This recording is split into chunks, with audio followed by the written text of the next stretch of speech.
ఉషా ఉషా ఉషా ఏరా ఏంటి వెతుకుతున్నావు? అదే నానమ్మా, ఉషా గురించి.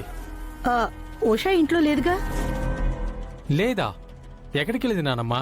ఓ, సరుకులకి ఏమైనా పంపించావా? సరుకులకు కాదురా, చదువుకోవడానికి వెళ్ళింది. ఏంటి? చదువుకోవడానికి మన కాలేజ్కి వెళ్ళిందిరా. ఏం మాట్లాడుతున్నావు నానమ్మా? తను చదువుకోవడానికి కాలేజీకి వెళ్ళడం ఏంటి? అలా అంటావేంట్రా? ఫారెన్ నుంచి చదువు సగంలో ఆపేసి ఇక్కడికొచ్చింది కదా. ఆ తర్వాత దిక్కుముక్కు లేందాల్లాగా ఇక్కడే పనిచేసుకుంటూ బతికింది. ఆ తర్వాత తనకు పెళ్ళైపోయింది. చదువు పరిస్థితి ఏంటి అని ఇవన్నీ ఆలోచించి పల్లవి తనని కాలేజ్కి రమ్మని పిలిచిందిరా.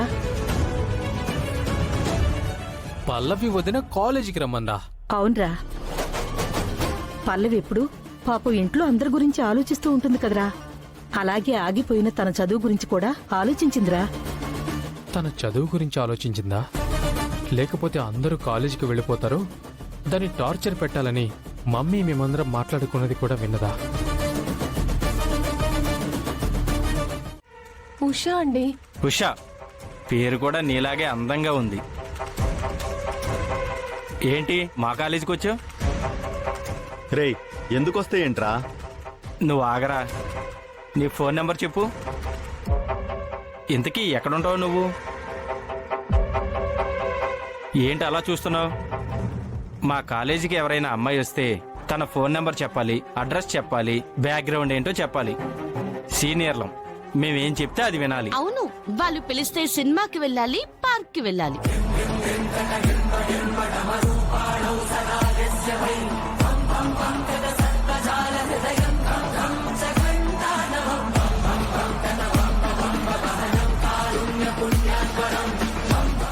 రే ఏంట్రా, ఇలా రారా రా.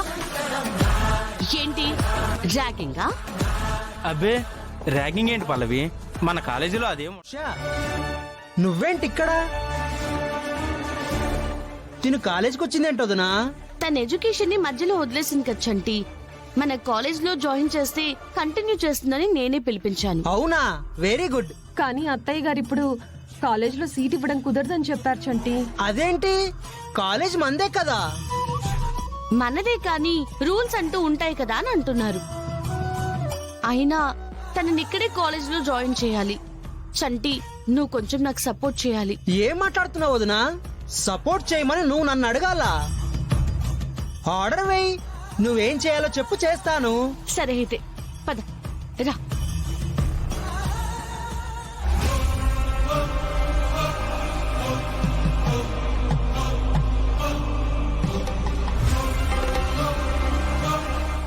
ఏంటి రాజయ్, ఏంటి డల్గా ఉన్నావు?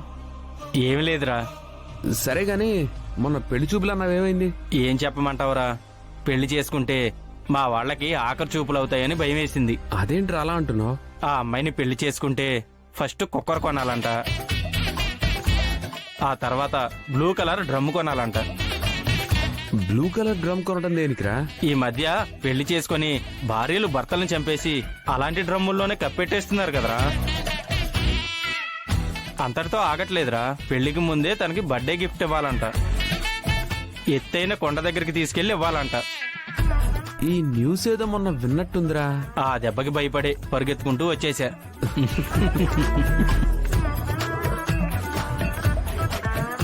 పల్లవి,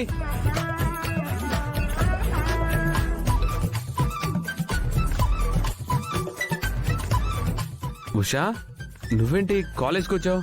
అక్క రమ్మంటే వచ్చాను. అవునండి, నేనే పిలిచాను. పాపం తన ఎడ్యుకేషన్ ని మధ్యలో వదిలేసింది కదా. ఇక్కడ కంటిన్యూ చేస్తుందని చెప్పి కాలేజ్ లో జాయిన్ చేద్దామని రమ్మని చెప్పాను. ఓహో, నువ్వు ఇలాంటి మంచి పనులు కూడా చేస్తావా? నేను చేసేవన్నీ మంచి పనులేనండి, కానీ మీకే నా మంచితనం అర్థం కావట్లేదు. అవును, కాలేజ్లో జాయిన్ చేస్తానని చెప్పి మమ్మీని కలవకుండా ఇటెక్కడికి తీసుకెళ్తున్నావు? వేరే కాలేజీలో జాయిన్ చేద్దామని. అదేంట్రా, వేరే కాలేజీలో జాయిన్ చేయడం ఏంటి? అంటే అత్తయ్య గారేమో ఇప్పుడు ఉషని కాలేజ్ లో మధ్యలో జాయిన్ చేసుకోవడం కుదరదు అంటున్నారు. అవును బావా, రూల్స్ అంటున్నారు. అందుకే వేరే కాలేజీలో జాయిన్ చేద్దాం అనుకుంటుంది వదిన. ఆ, కాకపోతే ఒక ప్రాబ్లం ఉంది అన్నయ్య. ప్రాబ్లం ఏంట్రా? ఏముంది, మన కాలేజ్ ఉంది, అయినా మన ఇంటి కోడలు వేరే కాలేజీలో చదువుతుందంటే మమ్మీకి ఎంత బ్యాడ్ నేమ్ అన్నయ్యా. కానీ అత్తయ్య గారు ఆ విషయమే అర్థం చేసుకోవట్లేదండి. ఉష చదువును ఆపడం నాకు ఇష్టం లేదు, అలాగని అత్తయ్య గారిని కూడా బాధ పెట్టలేను. సర్లే ఉషా, మనం వేరే కాలేజ్ లో జాయిన్ అవుదాం. వద్దొదినా, నేను చెప్పేది విను. ఏంటి చంటి, ఏంటి వినేది? అత్తయ్య గారే వద్దన్న తర్వాత ఎవరు జాయిన్ చేస్తారు? ఎవరు చెప్తే ఆవిడ వింటారు? ఎందుకు వినరు? నేను చెప్తాను. వద్దులేండి, మీరు చెప్పినా కూడా ఆవిడ వినరు. ఉషా వద్దు, పద. ఏయ్, ఇక్కడ నీ నిర్ణయం ఫైనల్ కాదు, నా నిర్ణయమే ఫైనల్. మమ్మీకి నేను చెప్తాను, ఉష ఇక్కడే జాయిన్ అవుతుంది. అది మీ వల్ల కాదులేండి, ఎందుకు ఊరికే వదిలేయండి. ఎక్స్ట్రా చేయకు. ఉష, నువ్వు ఇక్కడే జాయిన్ అవుతున్నావు.